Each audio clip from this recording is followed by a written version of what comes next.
Good evening and welcome to our life group content. I've got Lutz with me. How are you, bud? I'm good, thanks. How's it, guys? We decided we're going to do something different from now on. We wanted to capture the God moments of the sermon or the crux of the sermon and unpack that. So what we're going to do is we're going to look at two different little clips. But Lutz, before we get there, what did you get out of Sunday? So after really struggling to follow Paul, because he's Paul. He's clever.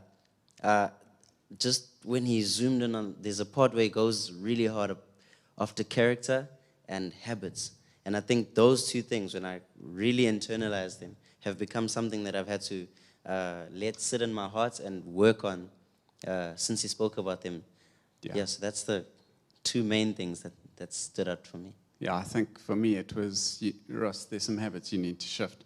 So without further ado, we're going to quickly look at a clip that really captures this message. So watch this and then we'll unpack.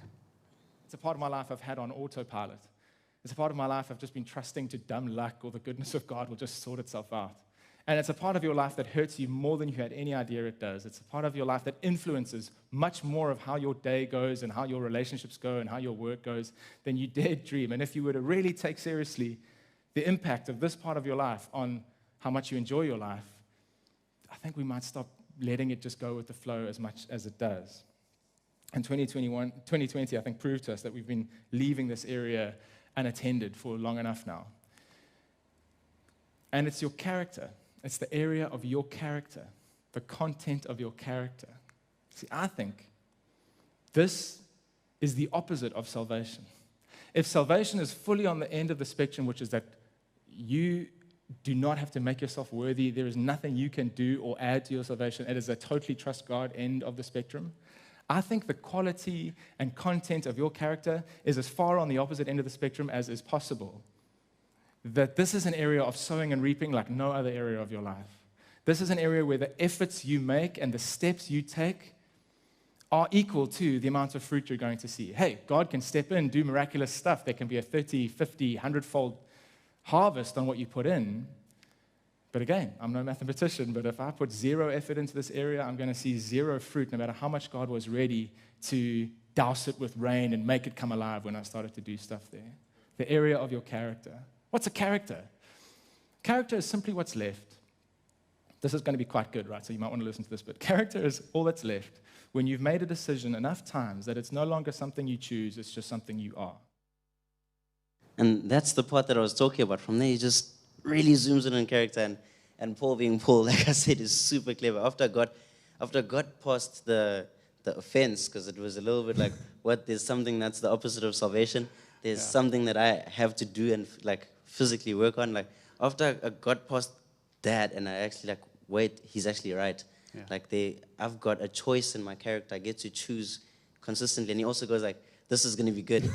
And then, of course he does. And then it's actually good. But this is what he said in that moment. He said character is what's left when you've made a decision enough times that it's no longer something you choose, but something you are. And that it absolutely blew my mind. And when you think about it, that literally is what character is. It's who I had to think about it like this. I was like, who am I? And who do I want to be? Just based off that one statement that he made. And I had to go, what choices am I constantly making to bring me to that place, to make people go, well, that's who Lutho is. When they speak about my character, when I think of my own character, what are those habits? What are those practices? And you made this example that I stole from you for one of my sermons once when you went, in the example of gym, where we were speaking about something being a practice that becomes a habit, that becomes a lifestyle, and you're going, gym sucks in the beginning. It sucks waking up early and running to gym or walking, whatever you do to get to gym, and exercising and being sore, not being able to walk upstairs and all the rest of stuff. But you keep choosing that, and you keep choosing it, and then eventually it's a habit, and then from being a habit, it becomes who you are. There's a point in time, you don't know when, but where all of a sudden people come to you for gym advice. People know that you're the guy that does it. You know that you don't even second guess it. You're the gym guy. It's just something you do. Yeah, you're the gym guy. When people need stuff moved, they ask you. They call you. We need some muscles, actually. I'm playing. But anyways, that's the one thing that stood out for me. And so I guess the question I would pose to you guys at home right now is to think about, who are you right now? And who do you want to become? How do you want to shape your character? And what choices are you repeatedly making to become that person? What are you constantly choosing, or choosing enough times? Or what do you want to choose enough times that it becomes your character, that it becomes who you are? Yeah, it becomes an identity. And I was just thinking about what mine was, and I realized my goal for this year was that I would become unhurried, because I'm kind of known as Ross in a rush. I just go from one thing to the next thing to the next thing. I have a default, fix problems, get more done in a day, like milk every second. And I realized it brings the worst out of me. So I am working hard at putting tiny little habits into my day so that I become unrushed. And I think you probably want to work out what are the things, where do you want to go to, who do you want to become, and what are the things you're going to have to put in, the little habits that are going to change that. Now, to take this a little bit further, because you can take a moment out now or at the end to discuss that question, but to take this a little bit further, Paul talks about where our thinking really needs to change if we're going to get this right. So watch this clip, and then we'll come back to you. And what we know we do is more often than not, as I said, because our brains are trying to find efficient ways to live in this world, you can't be paying attention to everything. So your brain is very stingy with your attention and spends a lot of time making decisions for you before you've even noticed. Automatic decisions that you don't even get to be involved in. Habits. And by the time you're aware of where you are, you've already made a set of decisions that you weren't involved in, you didn't get consulted on. And it takes quite a deliberate effort to bring those things out of the automatic into the deliberate, into the space where you get to deliberate on them. I will also say that there are other areas of your life where you are doing too much deliberating. You are fussing and going back and forth at whether you do or don't leave WhatsApp. And it's like you actually get to make some proper high-level decisions based on what you believe, based on the character you want to have, which means that then every time someone throws a conspiracy theory at you, or a genuine one if it is, you have a default response. You can automatically stop wasting time on whether I do or don't get revenge on this person who hurt me, and I'm gossiping about them and lying awake at night thinking about them. It's like, no, I actually made a decision. So good. That's another part that was so good. And what you wouldn't have seen in the video that happened that I thought was really funny. I was sitting just off to the side, sort of like making sure no one distracted the whole thing. And Paul starts to take these blocks and like name some things and put them away. And early on, I was kind of feeling a bit cocksure and confident going, I'm ticking the boxes. And then he said something about noise that had nothing to do with me, but then a truck drove past as he referenced the noise thing, and I thought that was funny. And then just after that, he spoke about bouncing your eyes when like a pretty girl runs past. And I'm not lying to you. 2 ladies ran past behind me. And out of habit, like my neck turned, and I had to catch myself. And in that moment, I was just like, this is God actually speaking. for me. Brilliant. There are some habits that I need to change. And so I love just the practicality of that and starting to think of things and as like compartmentalizing these 2 different things. What am I giving a lot of my time to, and what is instant, and what needs to change about both of those things?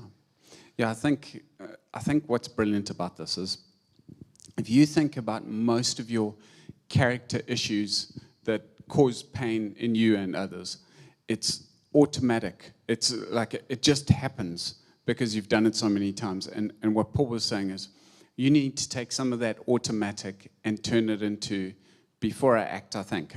I deliberate on this one. Before the taxi does that, I've already thought through how I'm going to respond, or I'm going to pause, think through how I'm going to respond. I'm going to shift the habit from just going from 0 to 1,000 revs. I'm going to put a deliberate thought in there.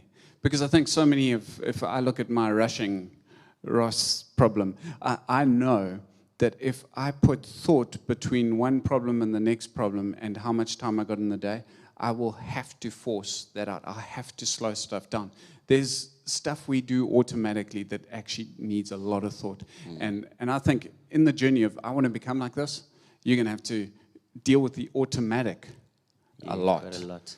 But then there's obviously those problems. And I thought his illustration was so good, where he said, like, you got a problem with someone, you've got salt between you and someone. Solve it quickly. He says, send the message, get it out so that you don't spend a lot of time on it. You know the conversation has to happen. And That's a Yeah. good way of not wasting time or dwelling on something so long. Absolutely. Because once you've sent it, like there's not much you Yeah, can it's do. no turning back. You But have to address it. how many of us spend hours and hours wondering, should I have said that? How could I have come across better? I needed to. And we just overthink stuff. And what Paul's saying is make a high-level decision on that. If it's a conspiracy theory, I've already made my high-level decision. It's taking this much of my time. End of story. Or I'm going to this person to check it out. Like, just make a decision and get stuff that's wasting your life out of your brain. So the last question is this. What are you overthinking that needs to become automatic because you're going to make a high-level decision on that thing? What's stealing your life away, I guess? And then secondly, what's automatic?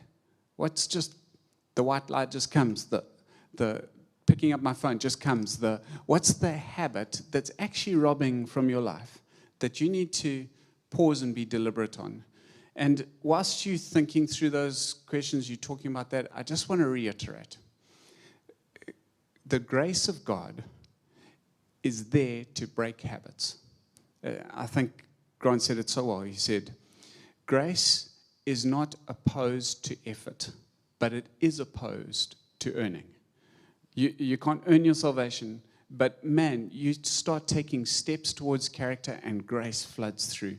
So effort and grace flow hand in hand. You take a few steps, and I believe God will do an amazing thing. So I'm praying that as you get into this tonight and you talk about who you want to become and what little things you're going to change, I think God's going to do something special. So Jesus, touch and change people's minds, I pray. Amen. Amen.